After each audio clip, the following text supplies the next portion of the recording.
നടൻ കലാഭവൻ മണിയുടെ ദുരൂഹമരണവുമായി ബന്ധപ്പെട്ട അന്വേഷണത്തിൽ നുണപരിശോധനയ്ക്ക് കോടതി ഉത്തരവ്. മണിയുടെ സുഹൃത്തുക്കളും സഹായികളുമായ 6 പേരെയാണ് പരിശോധനയ്ക്ക് വിധേയരാക്കുക. നുണപരിശോധനയ്ക്ക് അനുമതി തേടി അന്വേഷണ സംഘം സമർപ്പിച്ച അപേക്ഷയിലാണ് ചാലക്കുടി 1-ാം ക്ലാസ് മജിസ്ട്രേറ്റ് കോടതിയുടെ ഉത്തരവ്. കലാഭവൻ മണിയുടെ മരണകാരണം കൊലപാതകമോ ആത്മഹത്യയോ സ്വാഭാവിക മരണമോ എന്ന് സ്ഥിരീകരിക്കാൻ സാധിക്കാത്ത സാഹചര്യത്തിലാണ് മണിയുടെ സുഹൃത്തുക്കളും സഹായികളുമായ 6 പേരെ നുണപരിശോധനയ്ക്ക് വിധേയരാക്കുന്നത്. സുഹൃത്തുക്കളായ Aneesh, Murugan, Vipin, Arun, driver Peter, manager Joby എന്നിവരെയാണ് പോളിഗ്രാഫ് ടെസ്റ്റിന് വിധേയരാക്കുക. പരിശോധനയ്ക്ക് അനുമതി തേടി ചാലക്കുടി പോലീസ് കോടതിയെ സമീപിച്ചിരുന്നു. 6 പേരെയും നോട്ടീസ് അയച്ച് വിളിപ്പിച്ച സമ്മതം വാങ്ങിയതിനെ തുടർന്നാണ് ചാലക്കുടി 1-ാം ക്ലാസ് മജിസ്ട്രേറ്റ് കോടതി നുണപരിശോധനയ്ക്ക് ഉത്തരവിട്ടത്. കേന്ദ്ര സംസ്ഥാന ലാബുകളിൽ മണിയുടെ ആന്തരികാവയവങ്ങൾ പരിശോധിച്ചതിൽ വ്യത്യസ്ത ഫലങ്ങളാണ് പുറത്തുവന്നത്. ശരീരത്തിൽ ക്ലോർപൈറിഫോസ് എന്ന കീടനാശിനിയുടെയും മീഥൈൽ ആൽക്കഹോളിന്റെയും സാന്നിധ്യം കണ്ടെത്തിയത് ദുരൂഹത വർദ്ധിപ്പിച്ചിരുന്നു. ഇവയുടെ ഉറവിടം കണ്ടെത്താൻ സാധിച്ചിട്ടില്ല. മണിയുടെ മരണത്തിൽ ഒപ്പമുണ്ടായിരുന്ന സഹായികൾക്കും സുഹൃത്തുക്കൾക്കും പങ്കുണ്ടാകുമെന്ന് സഹോദരൻ രാമകൃഷ്ണൻ പരാതി ഉന്നയിച്ചിരുന്നു. സുഹൃത്തുക്കളെ ചോദ്യം ചെയ്തതിൽ നിന്ന് അസ്വാഭാവികമായി ഒന്നും കണ്ടെത്താനായില്ല. ഈ സാഹചര്യത്തിലാണ് പോലീസ് നുണപരിശോധനയ്ക്ക് അനുമതി തേടിയത്. സഹോദരന്റെ ആവശ്യപ്രകാരം ജൂൺ 10-ന് കലാഭവൻ മണിയുടെ മരണം സംബന്ധിച്ച അന്വേഷണം CBIക്ക് കൈമാറാൻ സംസ്ഥാന സർക്കാർ വിജ്ഞാപനം ഇറക്കിയിരുന്നു. News bureau, Thrissur. ഇടുക്കിയിൽ സ്കൂൾ വിദ്യാർത്ഥിനിയെ പീഡിപ്പിച്ച ബസ് ജീവനക്കാരൻ അറസ്റ്റിലായി. പിതാവിന്റെ പരാതിയെ തുടർന്നാണ് അറസ്റ്റ്. നിരവധി മോഷണ കേസുകളിലും പ്രതിയാണ് പിടിയിലായ യുവാവെന്ന് പോലീസ് പറയുന്നു. പ്രായപൂർത്തിയാകാത്ത സ്കൂൾ വിദ്യാർത്ഥിയെ പീഡിപ്പിച്ച കേസിലാണ് യുവാവിനെ കഞ്ഞിക്കുഴി പോലീസ് പിടികൂടിയത്.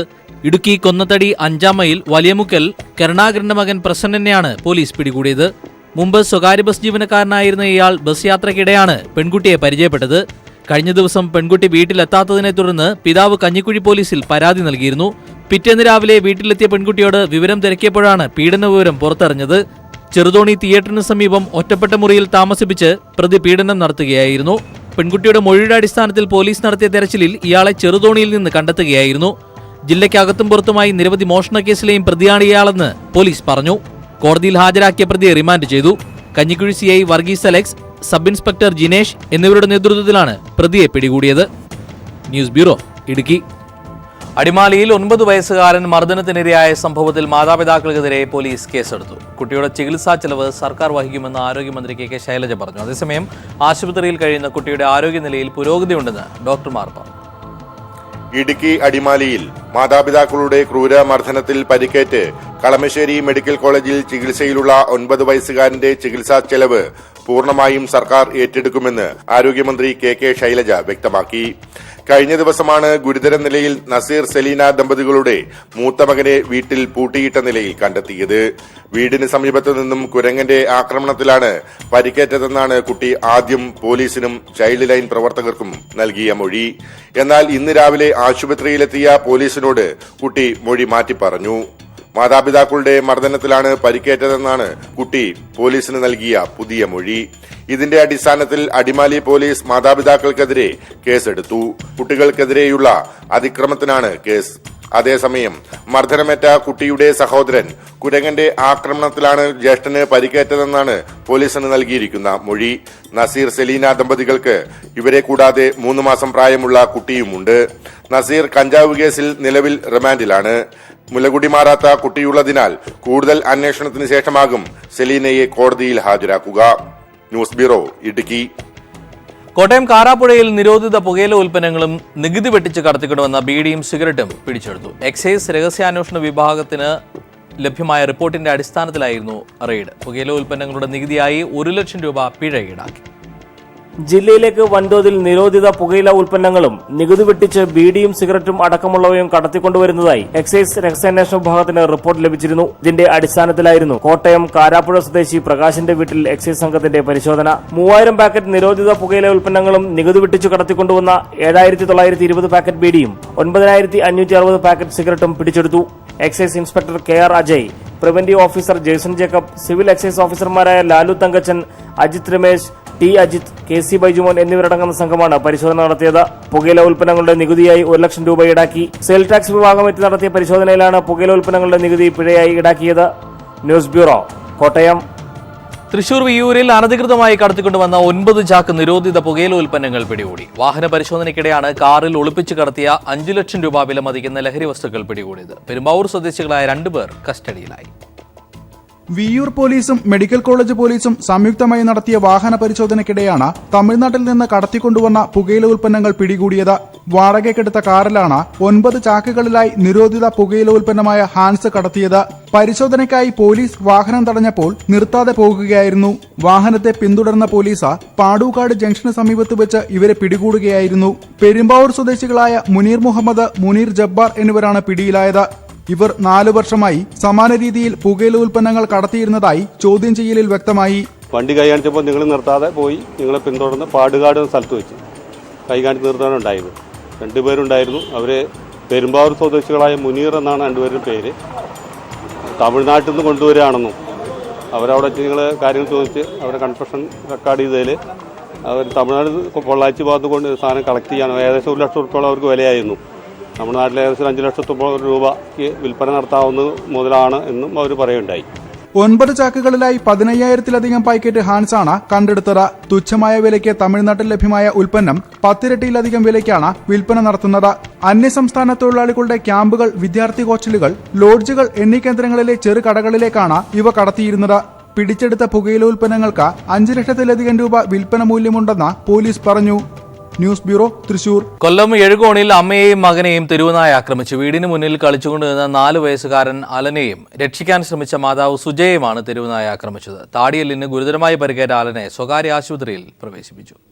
തൈക്കൂടം ജവഹർ റോഡിൽ 1500ഓളം കുടുംബങ്ങൾ താമസിക്കുന്ന പ്രദേശത്താണ് സ്വകാര്യ കെട്ടിടത്തിന് മുകളിൽ മൊബൈൽ ടവർ സ്ഥാപിച്ചിരിക്കുന്നത്.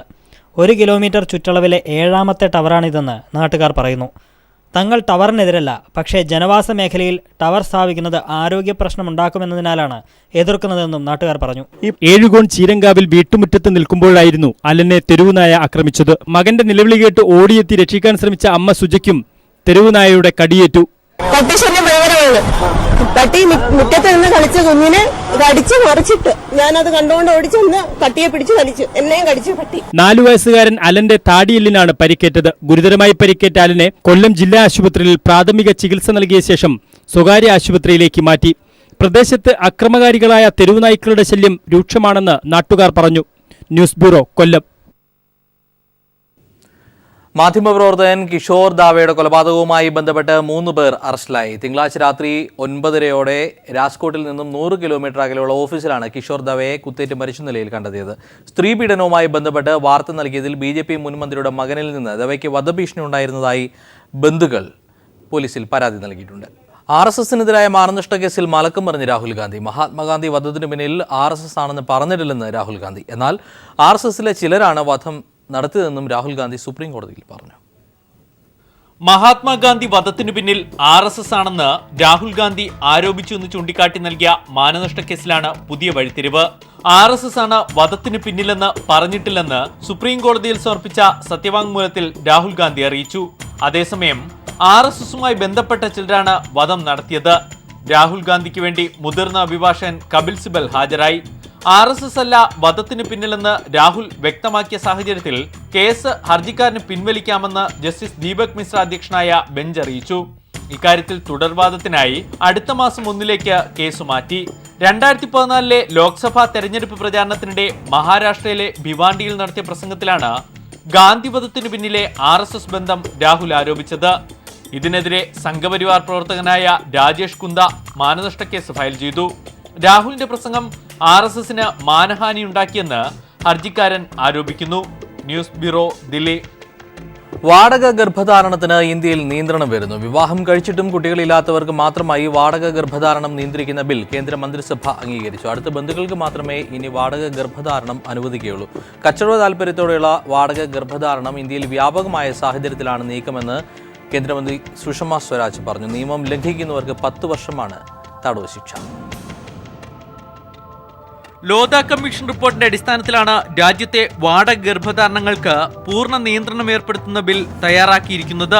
ഇതുപ്രകാരം ഇനി വിവാഹിതർക്ക് മാത്രമേ വാടക ഗർഭധാരണത്തിന് അനുമതി ലഭിക്കുകയുള്ളൂ. കുട്ടികളില്ലാത്ത ദമ്പതികൾക്ക് അടുത്ത ബന്ധുക്കളെ വാടക ഗർഭധാരണത്തിനായി കണ്ടെത്താം. പണം വാങ്ങിയുള്ള ഗർഭധാരണം പൂർണ്ണമായും നിരോധിച്ചു. വിദേശികൾക്ക് വേണ്ടി ഗർഭം ധരിക്കാനുള്ള അനുമതി ഉണ്ടാകില്ല.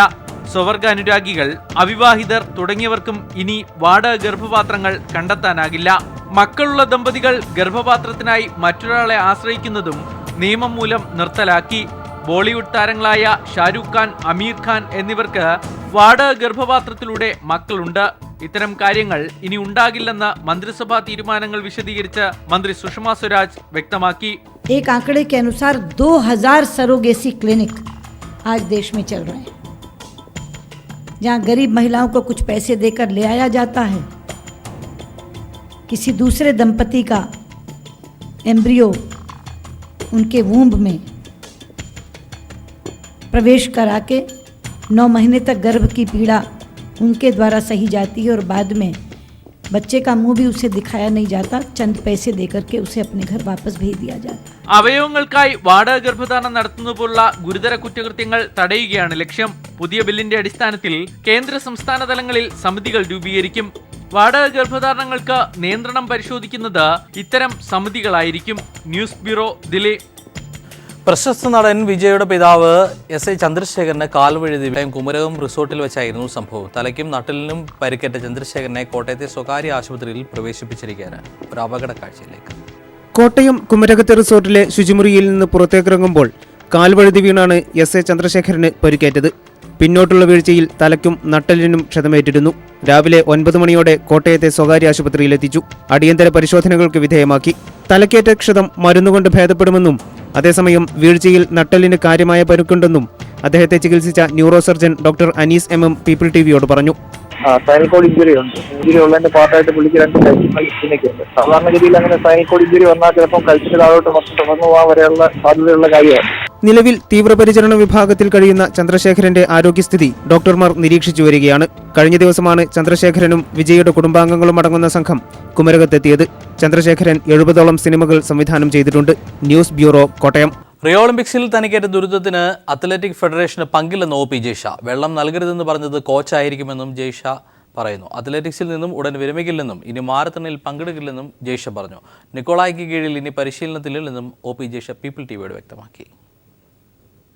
റിയോ ഒളിമ്പിക്സിൽ മാരത്തണിൽ മത്സരിക്കുമ്പോൾ OP ജയ്ഷയ്ക്ക് വെള്ളം നിഷേധിച്ചതിൽ അത്ലറ്റിക് ഫെഡറേഷൻ അല്ല കുറ്റക്കാരെന്നും ഫെഡറേഷനെ താൻ കുറ്റം പറഞ്ഞിട്ടില്ലെന്നും OP ജയ്ഷ. എന്നാൽ ഫെഡറേഷൻ കോച്ചിനോട് വെള്ളം വേണമോ എന്ന് ചോദിച്ചിരിക്കാമെന്നും അദ്ദേഹം വെള്ളം വേണ്ടെന്ന് പറഞ്ഞു എന്നുമാണ് ജയ്ഷയുടെ വാദം. ഇത്രയും പരിചയസമ്പത്തുള്ള കോച്ച് നിക്കോളായ് എന്തുകൊണ്ട് അങ്ങനെ പറഞ്ഞു എന്നതിനെക്കുറിച്ച് തനിക്കറിയില്ലെന്നും ജയ്ഷ പറഞ്ഞു. ഫെഡറേഷന് അവിടെ വെള്ളം വെക്കാനുള്ള അധികാരമില്ല. കാരണം കോച്ചാണ് എന്നെ ട്രെയിൻ ചെയ്തത്. അപ്പം കോച്ചിനാണ് കറക്റ്റ് അറിയുന്നത് എനിക്ക് വെള്ളത്തിന്റെ ആവശ്യമുണ്ടോ ഇല്ലയോ എന്ന്. അപ്പം അവരുടെ വാത്സൻ സാറാണെങ്കിലും മറ്റുള്ളവരാണെങ്കിലും അവരുടെ മര്യാദയ്ക്ക് ചോദിച്ചായിരുന്നു. പിന്നെ വെള്ളം വെക്കണോ വെക്കണ്ടോ എന്നുള്ള കാര്യം കോച്ചിനോട് ഡിസ്കഷൻ ചെയ്തപ്പോൾ കോച്ച് വേണ്ടെന്ന് പറഞ്ഞതുകൊണ്ടാണ് ഇപ്പം പിന്നെ അവിടെ വെള്ളം വെക്കാതിരുന്നതാണ്. എനിക്ക് അവസാനമായിട്ട് എല്ലാ ചാനലുകളിൽ നിന്നും വാത്സൻ സാറിൽ നിന്നും കിട്ടിയ പ്രതികരണം അതായിരുന്നു. ഫിനിഷിംഗ് പോയിന്റിലെത്തി തളർന്നു വീണിട്ടും തനിക്ക് വെള്ളം നൽകാത്തതിൽ പ്രതിഷേധിച്ച് താൻ ഒളിമ്പിക്സിൽ നിന്ന് വിരമിക്കാൻ പോകുന്നു എന്ന വാർത്ത തെറ്റാണെന്നും എന്നാൽ മാരത്തണിൽ നിന്ന് വിരമിക്കുന്നു എന്നും പകരം 1500 മീറ്റർ ഓട്ടത്തിൽ ശ്രദ്ധ കേന്ദ്രീകരിക്കുമെന്നും OP ജയ്ഷ പറഞ്ഞു. Sports desk. കുറ്റകൃത്യങ്ങളിൽപ്പെട്ട് പോലീസ് കസ്റ്റഡിയിലാകുന്ന വാഹനങ്ങൾ ജാമ്യത്തിലെടുക്കാൻ വ്യാജരേഖകൾ ചമച്ചു നൽകുന്ന തട്ടിപ്പ് സംഘം തിരുവനന്തപുരത്ത് അറസ്റ്റിലായി. സർക്കാർ ഉദ്യോഗസ്ഥൻ ഉൾപ്പെട്ട സംഘമാണ് പിടിയിലായത്. പേട്ട പോലീസാണ് ഇവരെ പിടികൂടിയത്. വിവിധ ക്രിമിനൽ കേസുകളിൽ ഉൾപ്പെട്ട് പോലീസിന്റെ പിടിയിലാകുന്ന വാഹനങ്ങൾ ജാമ്യത്തിലെടുക്കാനായി വ്യാജരേഖകൾ ചമച്ചു നൽകുന്ന സംഘമാണ് തിരുവനന്തപുരം പേട്ട പോലീസിന്റെ പിടിയിലായത്. വാഹനങ്ങൾക്ക് വേണ്ടി വിവിധ വ്യക്തികളുടെ പേരിൽ കരം തീർത്ത രസീത്, ആധാർ കാർഡ്, വണ്ടിയുടെ RC ബുക്കിന്റെ വ്യാജരേഖ എന്നിവയാണ് തട്ടിപ്പ് സംഘം ചമയ്ക്കുക.